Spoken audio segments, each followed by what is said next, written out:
I'm Jason Overstreet, State Representative from Whatcom County's 42nd District. Thank you for joining me this morning from the House of Representatives in Olympia.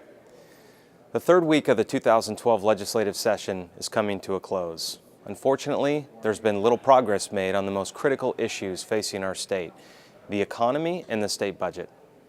The governor called a 30-day special session at the end of the last year so state lawmakers could get a head start on the growing budget shortfall. The Democratic majority party ended up using only 17 days and addressed only 25% of the budget deficit. What's even more disappointing, though, is the governor, in a meeting with House Republicans, said that our bills to improve our business climate could not be considered during the special session. She said the budget was a priority and these bills would have to wait until the regular session. We are now nearly a third of the way through the regular session and these solutions have again been pushed aside. For the Democratic priorities of same-sex marriage, creating a new state bank, and numerous proposals to increase taxes, including our state sales tax and gas taxes. What I am seeing in Olympia is a failure to address the serious problems facing Washingtonians, including persistent unemployment and economy-wide uncertainty due to the stop-and-start nature of the legislature's actions. In the governor's State of the State address, she blamed Wall Street for our state's economic problems.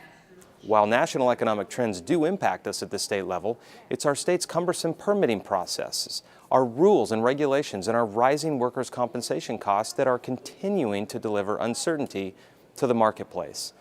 We can play the blame game, or we can look in the mirror and find ways to improve our business climate and encourage economic growth in our state. I'm focused on the latter.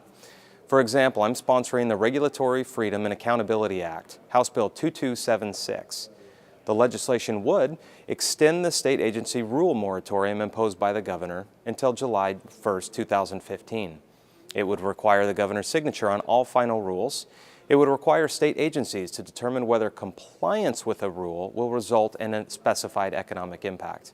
And it would require all rules and laws to include specific citation of the express constitutional language that provides the authority for the provision.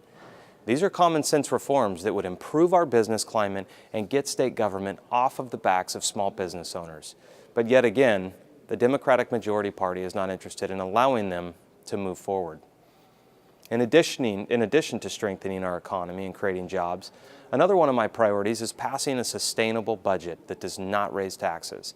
That's why I'm co-sponsoring House Joint Resolution 4225, which would establish a balanced budget amendment to our state constitution. Contrary to popular belief, nowhere in state law does it say that the legislature has to pass a balanced budget, only that the governor must propose one. As we continue to see the devastating effects from overspending, overpromising, and the draining of our state's cash reserves, it's time to adopt a balanced budget amendment. I am also sponsoring House Joint Resolution 4213, which would amend our state constitution to finally require a 2/3 majority vote of the legislature to raise taxes. This is the law currently, thanks to nearly 64% of Washington state voters who passed Initiative 1053 in 2010.